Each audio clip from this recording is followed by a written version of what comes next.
Congratulations to Martin Truex Jr. for taking home the checkered flag at the Gander RV 400 at Dover International Speedway. For those of you who just watched the race on FS1, welcome to Speak for Yourself. I'm Jason Whitlock. That is Marcellus Wiley. Greg Jennings and Rick Bucher are here with us as well. Coming up, I'll tell you why Bubba Wallace should be getting more corporate. I'll tell you why Bubba Wallace should be getting more corporate sponsorship dollars than he currently has. But in the meantime, let's move to Churchill Downs, where a rainy Kentucky Derby day ended in controversy unlike anything in the race's 145-year history, with Maximum Security appearing to get the win, only to be disqualified after replays revealed the horse committed a foul in the final turn. After a 22-minute delay, the Derby win was awarded to who had finished second. I'm going to tell you this, guy. I know this is controversial. I listened to Cowherd on the, earlier today complain. I love the decision. It was the right decision. I felt Maximum Security drifting. I felt Maximum Security drifting out of its lane, out of its line.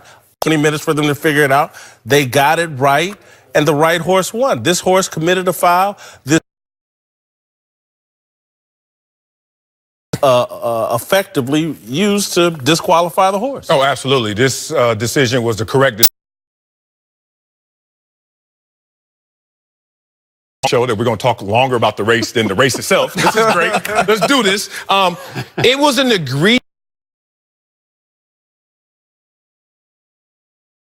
A lot of us have not ridden horses, but we've all seen somebody coming around that corner in track and field. I used to. Let me tell you one thing I was taught. Not only taught, but learned through physics. When you're turning the curve, never go against that rule. When you're not restricted by lanes, and when you're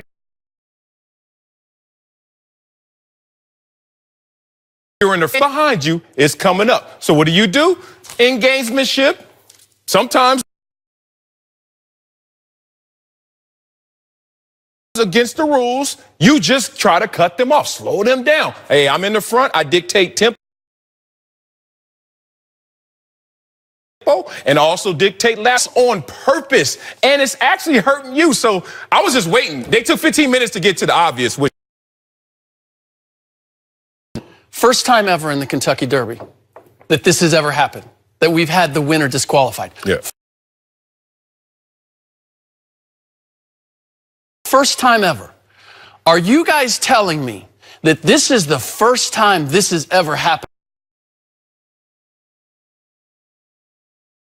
You have 7 different camera angles, and you have to have instant replay and slow. Messy. It's not going what's correct. It's doing what's fair. The best horse in that race. Maximum Security, and there ain't no question about it. Led come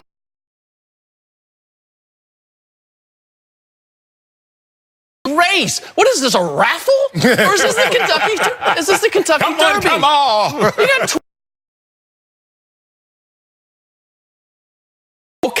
Okay, but he veers. The problem that I have is that after 15 minutes,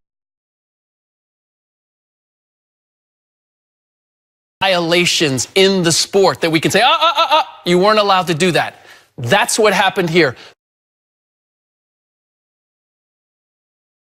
The winner did not win the race because they were disqualified. And that is a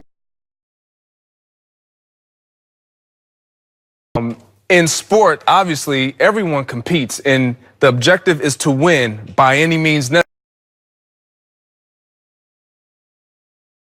In sport, to toe the line. Now, it's up to the rules and the officials to do their job. If you toe the line and cross the line, it's on them to call you out on it. Withdraw you from winning. It's completely on the rules, which is why rules are set in place. I don't have a problem with what the Rules Committee did by implementing what they have already said in place. When you were watching the race in angle. When you I had watch no it again, absolutely not. Had a bad angle. And can I just give you a little more of my depth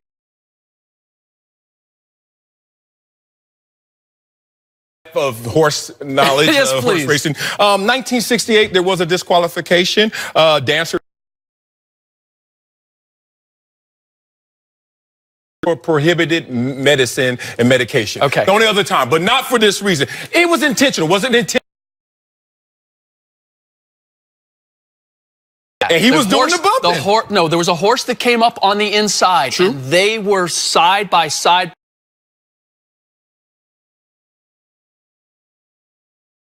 Without question. But I feel, when it comes to sport in general, I've watched them all. I follow them all. I'm devoted to them all. This feels like a miscarriage.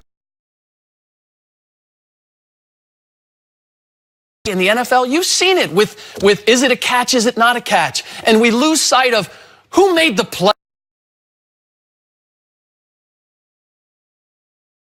I'm going to break it down, Talking to you. Film by film, and then we're going to determine who. Wallace, the first full-time black NASCAR driver in the Cup Series since Wendell Scott in 1971.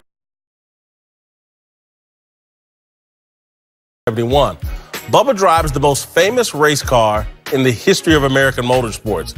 He drives Snow from Game of Thrones. Charismatic and good-looking. It's a mystery to me that Wallace, during his debut season with Richard Petty Motorsports, Bubba finished second in the Daytona 500.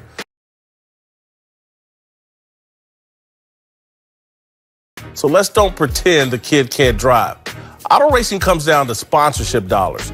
For some reason,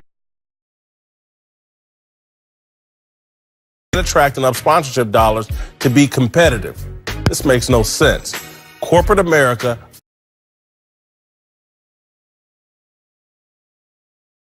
diverse and inclusive and historic that a 25-year-old black kid from Mobile, Alabama drives. I grew up loving Cale Yarbrough, a football player / boxer turned race car driver.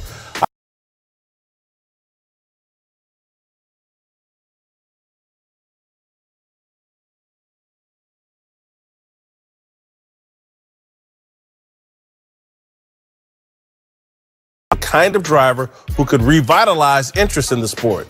It frustrates me that Wallace and Richard Petty Motorsports are dying financially at a time when Nike bankrolls a quarterback. Bubba Wallace? Really? This is sad and dangerous. Bubba Wallace and Richard